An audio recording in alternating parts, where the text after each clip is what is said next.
Bonsoir, bien-aimés. Soyez bénis dans le nom de notre Seigneur Jésus-Christ. Bienvenue. Merci à vous d'être là, connectés à Consultons la Bible.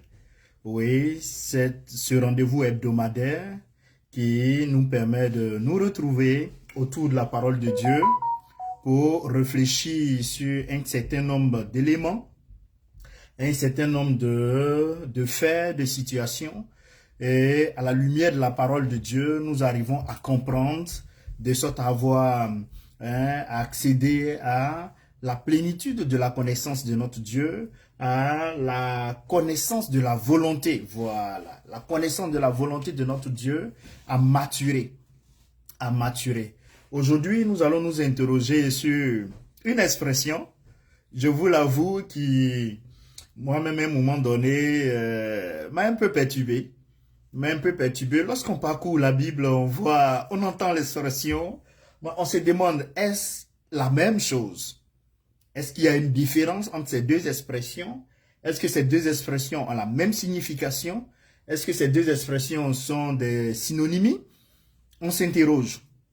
Voilà pourquoi aujourd'hui, frères et sœurs, nous allons parler du royaume des cieux et le royaume de Dieu. Si je te posais la question de savoir, est-ce qu'il y a une différence entre le royaume des cieux et le royaume de Dieu? Pourrais-tu me répondre aussi aisément? Raison pour laquelle le Seigneur nous a demandé d'en parler aujourd'hui à cette rencontre. Consultons la Bible. Donc, on y va. On va consulter la Bible pour voir ce qu'il en est. Je vais m'appuyer dans un premier temps sur deux textes bibliques. Deux textes bibliques que sont Matthieu le chapitre 4, le verset 17, qui nous dit « Repentez-vous, car le royaume des cieux est proche. » Repentez-vous, car le royaume des cieux est proche. Première expression, royaume des cieux. Deuxième expression contenue dans Marc le chapitre 1, le verset 15, qui nous dit « Le royaume de Dieu est proche. Repentez-vous et croyez à la bonne nouvelle. » Donc, les deux expressions se présentent, le royaume des cieux et le royaume de Dieu. Prions. Excellent Père, nous bénissons ton nom, nous sommes là. Obéis à ta parole, parler de ta parole, dirige toutes choses. Seigneur Esprit Saint, prends le contrôle et que tout ce qui sera dit et fait soit à l'honneur de notre Seigneur Jésus. Merci Seigneur, c'est dans le nom de Jésus que j'ai prié. Amen. Ok. Le royaume des cieux et le royaume de Dieu. Qu'en dit la Bible? Le royaume des cieux et le royaume de Dieu sont deux expressions étroitement liées dans la Bible. Voilà, étroitement liées dans la Bible. Mais ils peuvent avoir des nuances distinctes selon le contexte et les passages bibliques. Selon le contexte et les passages bibliques. Voilà pourquoi nous allons structurer notre réflexion ici. Nous allons voir d'abord dans un premier temps comment est-ce que la Bible définit le royaume des cieux et comment est-ce que la Bible aussi définit le royaume de Dieu. À la suite, nous allons voir les différences et les similarités qui apparaissent. Après, faire ressortir les vérités spirituelles qui en découlent. Et maintenant, les implications pour nous chrétiens aujourd'hui. Du royaume des cieux, du royaume de Dieu. Après avoir compris ce que c'est, après avoir fait ressortir les vérités bibliques à l'intérieur, quelles seront les implications pour nous aujourd'hui, pour notre marche en tant que chrétiens, en tant que rachetés. Le royaume des cieux, frères et sœurs. Cette expression est principalement utilisée dans l'évangile de Matthieu. Matthieu, le chapitre 4, comme je l'ai dit, le verset 17. Repentez-vous car le royaume des cieux est proche. Repentez-vous car le royaume des cieux est proche. Et ici, plusieurs pensent que Matthieu, en écrivant, se trouvant dans un contexte juif, avec le peuple juif, il ne pouvait pas utiliser le nom de Dieu. Donc, il fallait trouver une stratégie pour parler du royaume de Dieu. Mais ici, qu'est-ce qu'il a fait? il a préféré éviter d'utiliser le nom de Dieu directement pour une question de révérence. Pour une question de révérence, ça c'est une première réflexion qu'on peut faire là.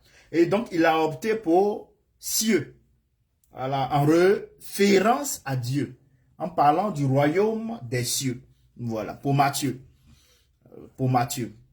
Et lorsqu'on essaie de comprendre le royaume de Dieu, ce terme est utilisé dans les autres évangiles, hein, notamment Marc et Luc. Et nous voyons aussi en Marc chapitre 1, le verset 15 que nous avons cité un peu plus haut, le royaume de Dieu est proche, repentez-vous et croyez à la bonne nouvelle. Il est aussi utilisé dans les épîtres de Paul et en Romains chapitre 14, le verset 17. Car le royaume de Dieu, ce n'est pas le manger, le boire, mais la justice, la paix et la joie par le Saint-Esprit. Donc, nous voyons bel et bien que ces thèmes existent dans la Bible. Ces thèmes existent dans la Bible et ces thèmes ont été utilisés par plusieurs serviteurs de Dieu dans la Bible. Cela nous permet d'apprécier un tant soit peu les définitions qui sont en train de se dégager. Au fur et à mesure que nous allons évoluer, vous allez pouvoir donner une définition, surtout lorsque vous saurez que les deux, comme je vous l'ai dit un peu plus haut, sont interchangeables. À partir du moment où ils sont interchangeables, les deux ont la même signification, même s'il peut avoir une certaine nuance. Même s'il peut avoir une certaine nuance, et nous allons revenir là-dessus. Deuxième aspect, différence et similarité. Au niveau des similitudes, dans la majorité des cas, les deux expressions semblent interchangeables et désignent la même réalité spirituelle. La même réalité spirituelle, c'est-à-dire la souveraineté de Dieu sur toute la création, son règne présent et futur à travers notre Seigneur Jésus-Christ. À travers notre Seigneur Jésus-Christ. Et quand on se retrouve en Matthieu le chapitre 9, les versets 23 à 24, Matthieu 9, le verset 23 à 24, il est dit ceci. Matthieu 9, les versets 23 à 24. Jésus, vous convenez avec moi, voilà, Matthieu 19, pardon, voilà, je m'étais trompé de passage, Matthieu 19, voilà, versets 23 à 24. 23 à 24. Jésus utilise ici les deux expressions de manière interchangeable. Je fais la lecture. Le verset 23, notre Seigneur Jésus dit, « Je vous le dis en vérité, un riche entrera difficilement dans le royaume des cieux. » Et le verset 24, « Je vous le dis encore, il est plus facile à un chameau de passer par le trou d'une aiguille qu'à un riche d'entrer dans le royaume de Dieu. » Donc ici, vous voyez que notre Seigneur, de façon interchangeable, a utilisé le royaume des cieux et le royaume de Dieu. Cela nous permet de comprendre que ces deux mots sont interchangeables, ces deux mots veulent dire la même chose. Mais dans un contexte précis, vous avez compris, comme je l'avais expliqué un peu plus haut, que Matthieu, pour une question de révérence, au lieu d'utiliser le royaume de Dieu, a utilisé royaume des cieux. Au lieu d'utiliser royaume de Dieu, a utilisé royaume des cieux. Et au niveau des différences, bien toujours contextuelles, certains théologiens suggèrent que le royaume des cieux met l'accent sur l'origine céleste du règne de Dieu. Voilà, l'origine céleste du règne de Dieu et sa relation sur l'ordre divin futur. Tandis que le royaume de Dieu pourrait insister davantage sur l'aspect spirituel et la manifestation du règne de Dieu sur terre à travers notre Seigneur Jésus et à travers l'Église. Donc, les théologiens font ressortir ici une différence, mais contextuelle. Voilà, une différence contextuelle qui ne dit pas que ces deux éléments sont vraiment séparés, parce qu'ils sont interchangeables, mais ils disent que lorsqu'on pousse les réflexions, le royaume des cieux met l'accent sur l'origine céleste du règne de Dieu et de sa relation sur l'ordre divin futur. L'ordre divin futur, j'en reviendrai. L'ordre divin futur, tandis que le royaume de Dieu pourrait insister davantage sur l'aspect spirituel de la manifestation du règne de Dieu sur terre à travers notre Seigneur Jésus-Christ et à travers l'Église. Ce qui m'emmène maintenant à évoquer un certain nombre de vérités spirituelles. Je vais présenter 4 vérités spirituelles qui découlent de ces deux expressions. Le royaume est déjà et pas encore. Ça, c'est la première vérité spirituelle que je fais ressortir. Pourquoi est-ce que je dis que le royaume est déjà et pas encore? Tout simplement parce que Jésus enseigne que le royaume de Dieu est à la fois présent et futur. Il est à la fois présent et futur. Il est déjà venu dans la personne de notre Seigneur Jésus. Et là, on peut se rendre dans Luc 17, le verset 21. Allons ensemble en Luc 17. Consultons la Bible. Allons ensemble en Luc 17. Luc 17. Voilà. Luc 17, le verset 21, il est dit. Luc 17, le verset 21. Et on ne dira point, il est ici ou il est là. Car voici le royaume de Dieu est au milieu de vous. Voilà. Car voici le royaume de Dieu est au milieu de vous. Donc le royaume de Dieu est au milieu de vous. Mais sa plénitude n'est pas encore réalisée. C'est pourquoi je dis que le royaume est, mais pas encore. Il existe parce que notre Seigneur étant déjà venu, le royaume de Dieu est parmi nous, mais nous ne sommes pas encore dans la plénitude. Parce que pour que nous puissions régner, il faut un royaume. Et nous prions, lorsque nous nous retrouvons en Matthieu 6, le verset 10, nous disons que ton règne vienne. Que ton règne vienne. Et jusqu'à aujourd'hui, nous continuons à prier que ton règne vienne. Mais pour dire quoi? Que le règne, le royaume est là, mais la plénitude du règne de notre Seigneur Jésus n'est pas encore arrivée à son summum. Voilà. Voilà pourquoi je dis que le royaume est déjà, mais pas encore. Est déjà, pas encore. Cela aura des implications que je vais tout à l'heure soulever. Suivez-moi très bien. Donc, cela nous invite à vivre dans une attente active. Voilà. Comme le royaume est déjà et pas encore, c'est-à-dire que le royaume est présent, mais nous ne sommes pas encore dans la plénitude du règne du Seigneur. Il nous faut déjà, frères et sœurs, vivre dans une attente active. Cherchant à faire avancer le royaume de Dieu, comment? Par nos vies, par nos actions. Et j'avais cité tantôt le Matthieu chapitre 6, le verset 10. Que ton règne vienne. Illustre bien cette tension entre le déjà et le pas encore. Que ton règne vienne. Voilà. Nous continuons à prier que ton règne vienne. Mais le règne est déjà venu par la présence de notre Seigneur Jésus. Mais nous savons que nous ne sommes pas encore dans la plénitude de ce règne. Voilà pourquoi nous continuons encore à prier. Et deuxième vérité spirituelle qui ressort de cela, c'est que c'est entrer dans le royaume. Le fait d'entrer dans le royaume nécessite une transformation intérieure. Nous parlons du royaume des cieux, nous parlons du royaume de Dieu. Nous voyons que ces deux mots sont interchangeables. Les deux mots veulent dire la même chose. Selon les contextes, il peut y avoir des nuances, mais les deux expressions veulent dire la même chose. Mais quelle est la vérité spirituelle qui en découle? Il faut savoir que lorsqu'on parle du royaume des cieux, le royaume de Dieu, cela nécessite une transformation intérieure. Jésus insiste sur la nécessité de la conversion, du repentir, de la foi pour entrer dans le royaume. Et c'est pourquoi en Jean, le chapitre 3, le verset 3, il est dit, si un homme ne naît de nouveau, il ne peut voir le royaume de Dieu. Si un homme ne naît de nouveau, il ne peut voir le royaume de Dieu. Ce n'est pas un royaume physique, mais un royaume spirituel qui transforme les cœurs. Un royaume spirituel qui transforme les cœurs. Et là, maintenant, je vous invite à Ézéchiel.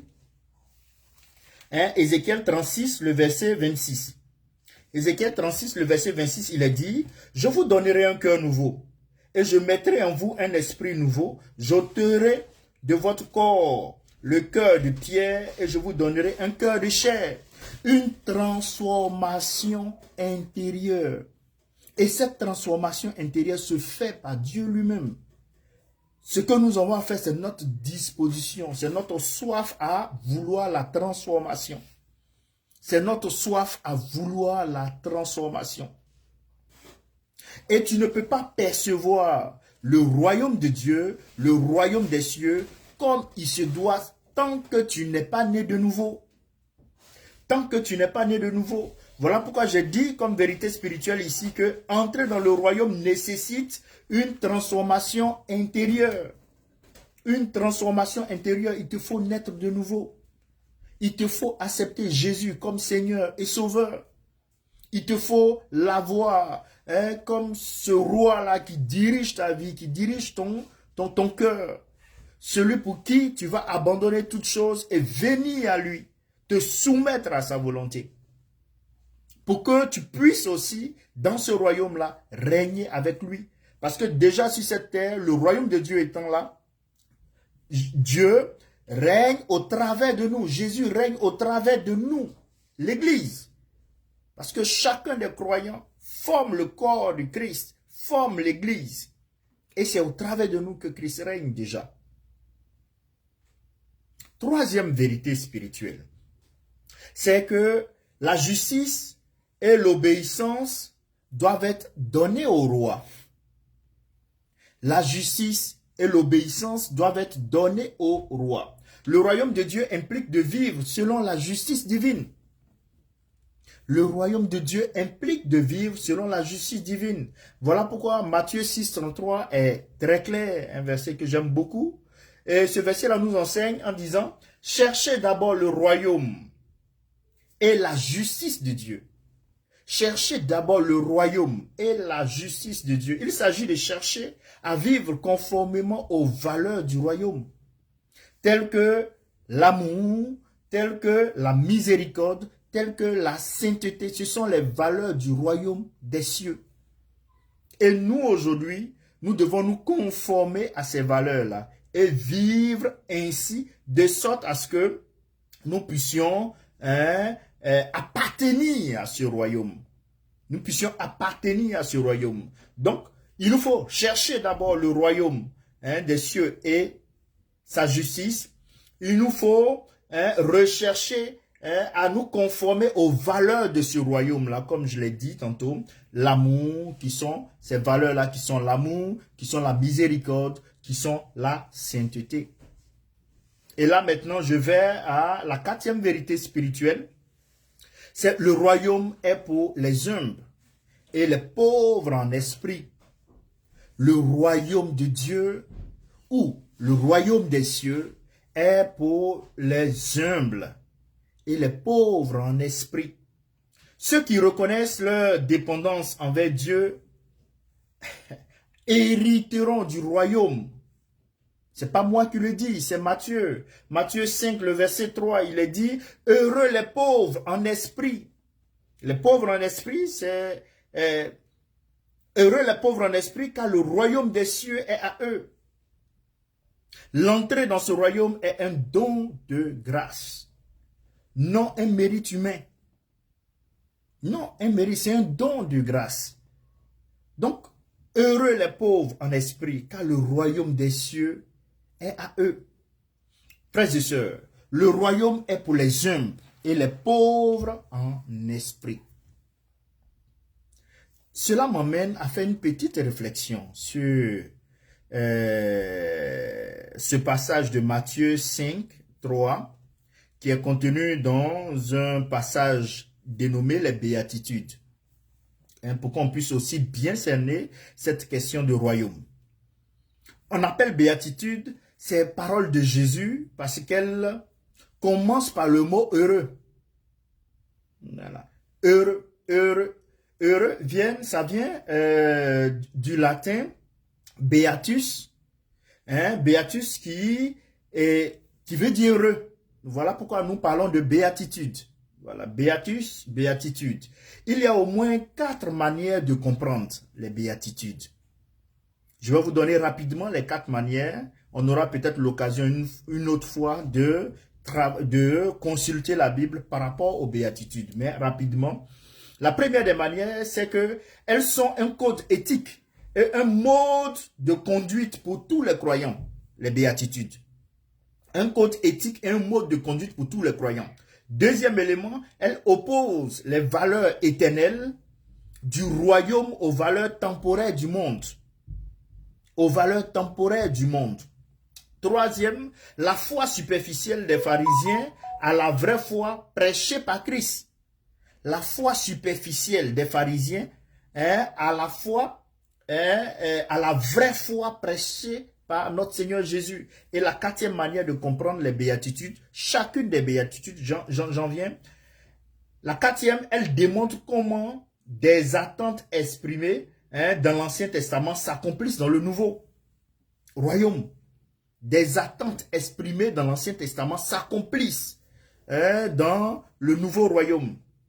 Ici, pour ce qui est des béatitudes, il ne s'agit donc pas de sélectionner une béatitude qui nous convienne et de laisser les autres de côté.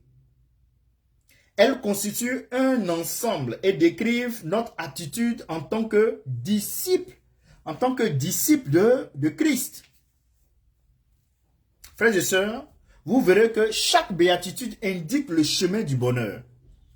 Chaque béatitude indique le chemin du bonheur. Cette notion dépasse le simple fait d'être heureux. Elle implique la bénédiction réservée à ceux qui vivent dans le royaume de Dieu. Nous sommes en train de parler du royaume de Dieu. Voilà pourquoi j'ai fait déjà, j'ai ouvert cette fenêtre-là sur les béatitudes. Donc, elle implique les bénédictions réservées à ceux qui vivent dans le royaume de Dieu. Il faut bien comprendre ce qu'est le royaume de Dieu, le royaume des cieux, et désirer y être pour pouvoir bénéficier des béatitudes, pour pouvoir vivre des béatitudes. Les béatitudes ne promettent pas le rire, le plaisir ou la prospérité terrestre. Le bonheur décrit par Jésus est celui de l'espérance et de la joie intérieure, des réalités profondes, indépendantes des circonstances extérieures. Frères et sœurs, pour en connaître les fruits, suivons Jésus. Pour en connaître les fruits, suivons Jésus, quel qu'en soit le prix. Pour en connaître les fruits, suivons Jésus. Donc, nous savons que les béatitudes, tous ceux qui lisent ou qui portent le regard sur Matthieu, le chapitre 5, aiment les béatitudes. Nous aimons tous les béatitudes. Mais pour en connaître les fruits, nous devons suivre Jésus, quel qu'en soit le prix. Quel qu'en soit le prix. Lorsque Jésus annonce que le royaume de Dieu est proche, en Matthieu le chapitre 4, le verset 17, les Juifs demandent tout naturellement, mais comment pouvons-nous y entrer? Comment est-ce qu'on peut y accéder? Il leur répond que le royaume de Dieu suit des principes qui sont différents aux principes terrestres, qui sont différents des principes du royaume terrestre. Or, les principes du royaume terrestre, c'est quoi? La richesse, la puissance et l'autorité. Mais dans le royaume de Dieu, cela, no sens, n'a pas de rôle. Ces sujets recherchent des biens et des avantages différents. Ils adoptent d'autres attitudes. Notre comportement reflète-t-il l'égoïsme? Notre comportement reflète-t-il la suffisance et la soif de pouvoir? Ou manifeste-t-il l'humilité ou l'abnégation de Jésus, notre roi? Vous voyez, donc ici, pour entrer dans le royaume des cieux, il nous faut être humble. Voilà pourquoi j'ai dit en haut, cette vérité spirituelle, le royaume des cieux appartient aux humbles et à ceux-là qui sont pauvres d'esprit. Aux humbles et à ceux-là qui sont pauvres d'esprit. La cinquième vérité spirituelle, le royaume de Dieu est une réalité puissante. Frères et sœurs, le royaume de Dieu est une réalité puissante. C'est vrai qu'elle n'est pas visible, elle n'est pas tangible, mais elle est réelle et elle est puissante. Le royaume ne se manifeste pas simplement par des paroles, mais par une puissance transformante. Et là, lorsqu'on se retrouve en 1 Corinthiens, lorsqu'on se retrouve en 1 Corinthiens, 1 Corinthiens le chapitre 4, voilà. 1 Corinthiens le chapitre 4, il est dit, le royaume de Dieu ne consiste pas en paroles, mais en puissance. Et vous voyez qu'il s'agit là de la puissance du Saint-Esprit. De la puissance du Saint-Esprit qui change des vies et qui opère des miracles. Qui change des vies et qui opère des miracles. Toutes ces réflexions, toutefois qu'on consulte la Bible, c'est pour qu'il y ait des changements dans notre vie, notre manière de concevoir, notre manière de comprendre, notre manière de vivre, impacter notre vie à être des chrétiens sincères, vrais, purs, des chrétiens remplis d'amour, des chrétiens qui sont dans l'attente active de leur Seigneur, des chrétiens qui travaillent à ce que le royaume de Dieu s'étende, le règne de Dieu vienne, le royaume de Dieu s'étende sur la terre. S'étendre sur la terre par la qualité de notre vie, par l'amour qui est manifeste, par l'évangélisation, par le partage de la parole de Dieu, par la manifestation de la puissance de l'évangile. C'est ainsi que non seulement nous qui sommes dans le royaume de Dieu, nous pourrons aussi gagner des frères et des sœurs qui accepteront et qui viendront par amour pour Jésus, entrer dans ce royaume-là, afin qu'ensemble nous puissions servir et glorifier le nom de notre Dieu. Les implications. Ces vérités spirituelles font ressortir des implications. Et là, je vais donner 3 implications avant de conclure notre cette rencontre hebdomadaire Consultons la Bible. La première des implications, c'est de vivre comme des ambassadeurs du royaume. C'est de vivre comme des ambassadeurs du royaume. Nous sommes appelés à représenter le royaume de Dieu ici bas, sur la terre. Nous sommes des représentants. Que ce soit en ville, que ce soit au village. Nous sommes des représentants. Et 2 Corinthiens, le chapitre 5, le verset 20, nous rappelle que nous sommes ambassadeurs de Christ. Nous sommes ambassadeurs de Christ. Ce qui implique de vivre selon les valeurs et la culture du royaume de Dieu, tout en influençant le monde. Et j'ai donné ces valeurs-là. C'est l'amour, la miséricorde, la sainteté, la vérité, la droiture, l'intégrité. Ce sont ces valeurs-là qu'on doit développer. Ce sont ces valeurs-là qu'on doit communiquer. C'est dans le chrétien et auprès du chrétien qu'on doit trouver la sagesse. C'est auprès du chrétien qu'on doit trouver les solutions aux problèmes. C'est auprès du chrétien qu'on doit trouver les bonnes attitudes, les bonnes références. Et c'est le chrétien qui doit impacter le monde par sa manière de vivre, par la résilience qu'il a face aux situations. Nous sommes des ambassadeurs. Est-ce que nous vivons effectivement comme des ambassadeurs? Grosse question. Nous devons vivre comme des ambassadeurs.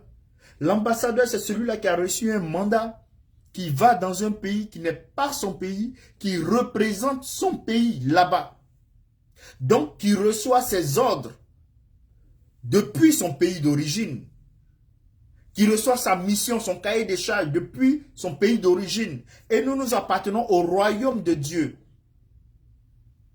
qui a pour origine le ciel, le trône de Dieu, mais qui est déjà manifeste ici.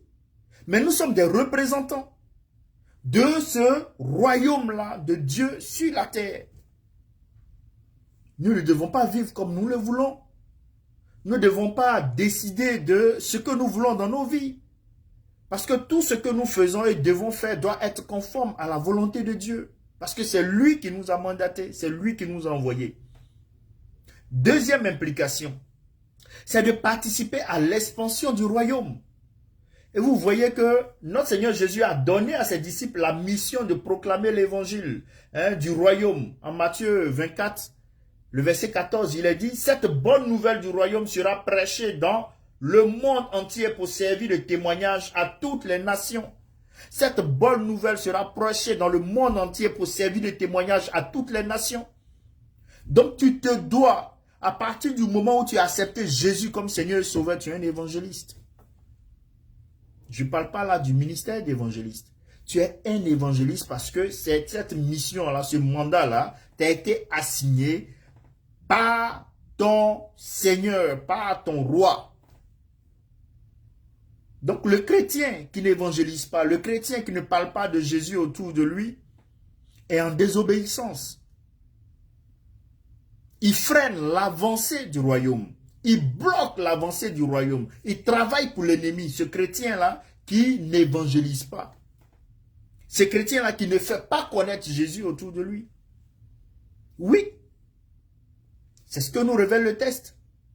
Le Seigneur Jésus nous a dit en Matthieu 24, 14 que cette bonne nouvelle du royaume sera prêchée dans tout le monde entier pour servir de témoignage à toutes les nations. Mais si tu ne le fais pas, cela nous rappelle que nous avons un rôle actif à jouer, frères et sœurs, dans l'avancement de ce royaume, en annonçant la bonne nouvelle et en témoignant par nos vies.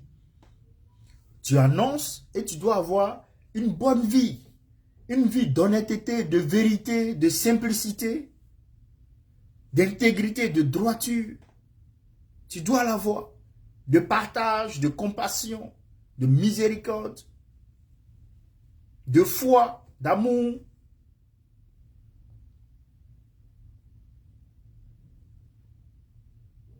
Dernière implication, c'est que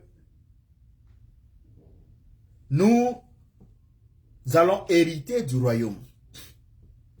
Nous allons hériter du royaume. Et là, le Seigneur me met à l'image cette histoire-là.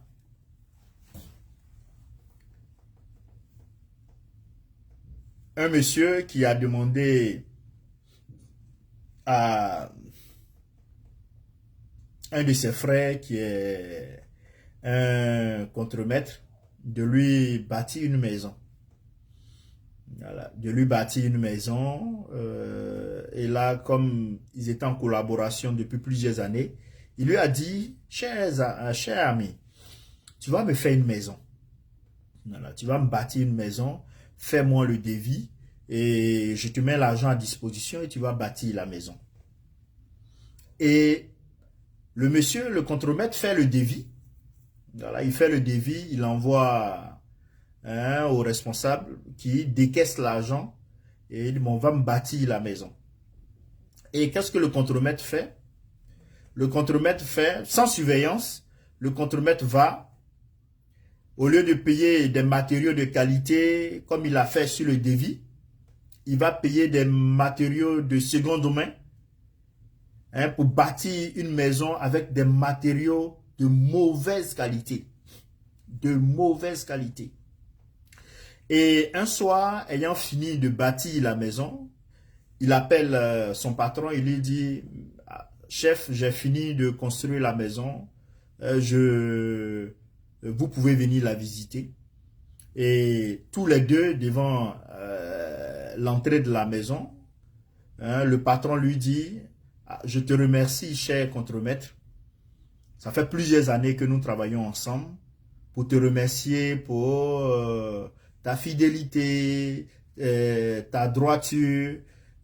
Cette maison que tu as construite, c'est ta maison. Tiens les clés. Et le contremaître, vous voyez, commence à pleurer parce qu'il sait qu'il n'a pas utilisé des matériaux de qualité pour cette maison. Frères et sœurs, nous allons hériter du royaume. Comment bâtis-tu le travail à l'intérieur de ce royaume? Tu travailles en tant que celui-là qui va hériter de ce royaume ou tu travailles en tant que celui-là qui se sent obligé, qui n'a aucun intérêt? Parce que si tu as un intérêt que tu vas hériter de ce bien, tu vas en prendre soin. Tu vas veiller à ce que ce bien-là se porte bien, soit entretenu. Et là, nous allons hériter du royaume. Le royaume de Dieu est aussi notre espérance ultime, frères et sœurs. Est aussi notre espérance ultime. Et Matthieu, le chapitre 25, le verset 34, parle du jour où Jésus dira aux croyants, venez. Il dit, venez, vous qui êtes bénis de mon Père, prenez possession du royaume qui vous a été préparé dès la fondation du monde. Qui vous a été préparé dès la fondation du monde. Parce que Jésus nous associe au royaume déjà sur la terre ici. Il attend à ce que chacun d'entre nous travaille sérieusement, s'investisse sérieusement dans le royaume. Mais imagine-toi si tu te comportes comme le contremaître dont j'ai évoqué l'histoire. Seras-tu heureux?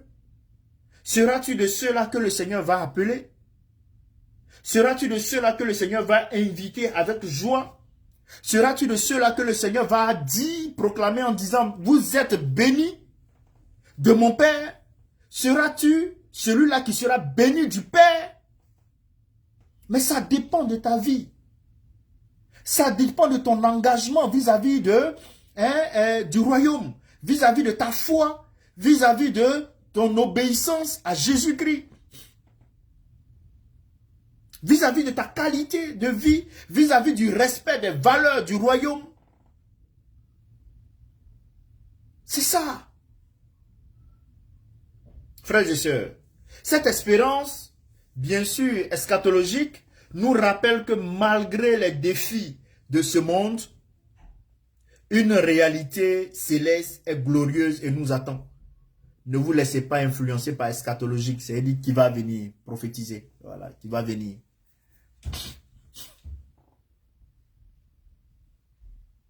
Une réalité céleste et glorieuse nous attend.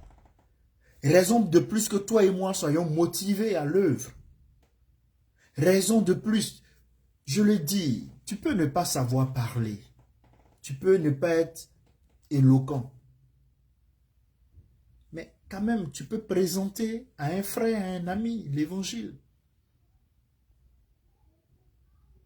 Tu peux être dans ton entreprise, être dans ton quartier, cette fille-là qui est respectueuse, qui s'habille bien, qui se tient bien. Tu peux être ce jeune homme-là qui se tient bien, qui est respectueux. Que ce soit un étudiant, que ce soit un élève, que ce soit un travailleur, mais qui se tient bien, qui est droit, qui est intègre. Qui est intègre. Et cela, déjà, est un témoignage que Christ est ton roi. Que Christ est ton roi. Frères et sœurs,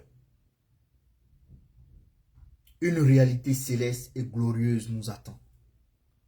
Ne badinons pas avec. Et je m'en vais conclure en disant ceci. Bien que les thèmes royaume des cieux et royaume de Dieu soient souvent utilisés de manière interchangeable, ils offrent chacun des nuances importantes. Le royaume de Dieu concerne la souveraineté de Dieu, sa volonté faite sur la terre comme au ciel, et appelle les croyants à une vie de transformation, de justice et d'espérance en la venue définitive du règne de Dieu. Ce royaume de Dieu-là appelle une transformation intérieure. Cette transformation intérieure, comme je l'ai dit dans Ézéchiel 36, 26, le Seigneur lui-même a promis. C'est vrai, il s'adressait là au peuple d'Israël. Mais le Seigneur, par Jean 3, il a dit, celui qui ne naît de nouveau, il te faut naître de nouveau. C'est ça, ton cœur qui sera transformé. Ton esprit transformé. Parce que tu vas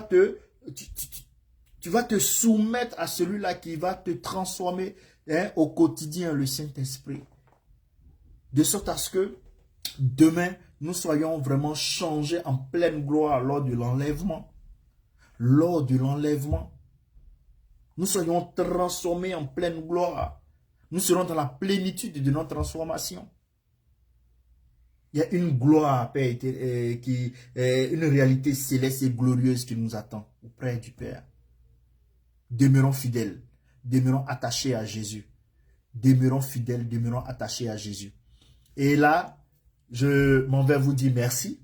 Merci pour cette rencontre hebdomadaire où aujourd'hui nous avons consulté la Bible sur le thème le royaume de Dieu, le royaume des cieux. Y a-t-il une différence? Et je peux même poursuivre ici, on dit, quand dit la Bible, et nous avons consulté la Bible nous a donné des idées, et je crois que vous avez été bénis. Que le Seigneur vous bénisse, qu'il vous comble, qu'il vous édifie, qu'il vous fortifie, qu'il vous éclaire davantage, et que notre Seigneur Jésus soit le Seigneur de vos vies maintenant.